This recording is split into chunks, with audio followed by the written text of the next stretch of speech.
Alright, let's talk about what's really going on inside the Playtime Co. factory. Deep down, a seriously messed up alliance has formed. You've got the prototype, the factory's scary smart leader, and Dr. Harley Sawyer, the guy who started this whole monster toy mess. They're working on something new. But what is it? If we dig into the tapes and clues hidden around, we might just expose what they're planning and figure out if we have any chance of getting out of this alive. So, to figure out what they're building, we've got to get to know the builders first. The prototype, also known as Experiment 1006, is basically the king of the factory now. It was created as part of Harley Sawyer's Bigger Bodies initiative and turned out to be way smarter and more dangerous than anyone expected. It has this terrifying ability to absorb parts from other toys, getting stronger every time it takes one down. This is the creature that planned the Hour of Joy, that bloody mess where the toys turned on their creators and killed them. But here's the weird part. It doesn't seem like it wants to escape.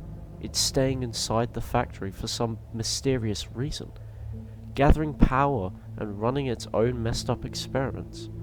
It seems to believe that everything horrible that happened at Playtime Co. needs to stay a secret, locked away from the world forever. And then you have the architect of all this horror, Dr. Harley Sawyer.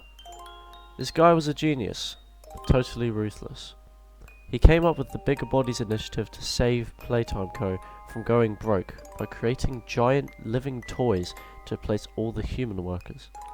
This would cut on costs and all the lawsuits the company was facing. He saw the orphan kids he used for his experiments as nothing more than lab rats. Now after the Hour of Joy, most of the humans were killed, but a popular and solid theory is that the prototype kept Sawyer alive. This wasn't a kind gesture, it was a strategic move. The prototype needs Sawyer's brain. There's a chilling tape where the prototype basically tells Sawyer the only reason he's still breathing is because he's useful. Your suggestions?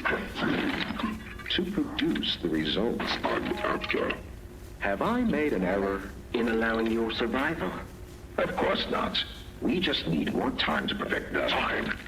Time is precisely what we do not have. Then I suggest you find some more. That will give me labs access. At least with the two of us. That is out of the question. You will support. Fine. But you have no staff, virtually no test subjects. It's hardly ideal conditions. Even when this place was fully operational, we were beating our heads against this. You can't expect to do it on your own so quickly. The situation necessitates it be done quickly. I'm just giving you the facts. And the fact is, we need more time, or this isn't going to work. I can only be reactive up here. Then of what use are you? You know I'm still your best shot at cracking that secret. If I weren't, you would have already killed me. A sound observation. Yes. You have made yourself useful. Provide me more options. I will try. Again. Of course. But You are stalling. Or worse. Remember, your usefulness. is the only reason you were not stripped for meat and spare parts. This sets up their perfect relationship, just perfectly. It's a tense, forced partnership where Sawyer is working with a constant death threat hanging over his head. The idea that they're working together isn't just a guess, there's evidence all over the factory. The first huge clue is Catnap. Sawyer created Catnap, who then became a loyal follower of the prototype, acting like a warden for Playcare and doing the prototype's bidding.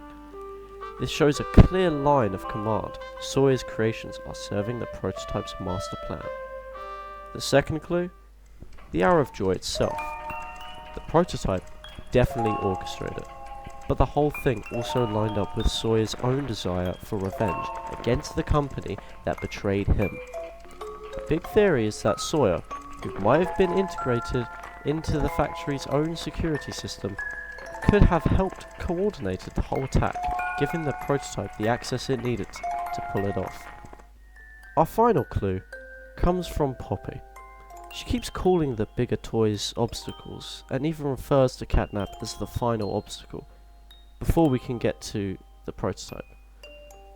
This points to a coordinated defense, like a series of tests set up by one single mind.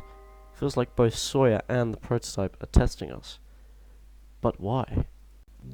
When you start connecting the dots, a pretty terrifying picture starts to form. Sawyer and the prototype aren't just hiding out, they're working together on something huge.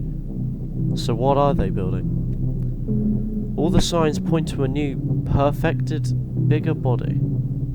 The prototype has been collecting parts from the toys it defeats, and it's likely not just for itself.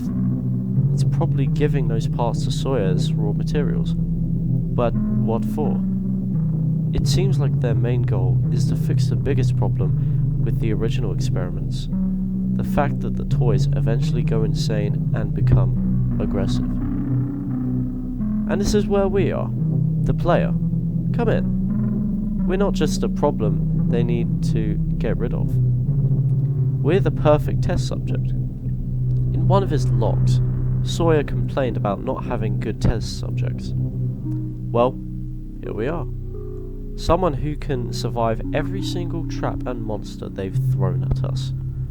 They're pushing us, studying our every move, and analysing why we keep succeeding.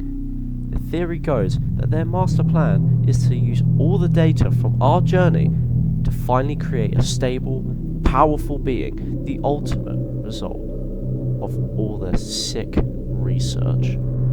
This alliance between the prototype and Dr. Sawyer is the most dangerous thing happening in Playtime Co. right now. It's a team-up born out of pure necessity, blending a brilliant strategist with a captive mad scientist.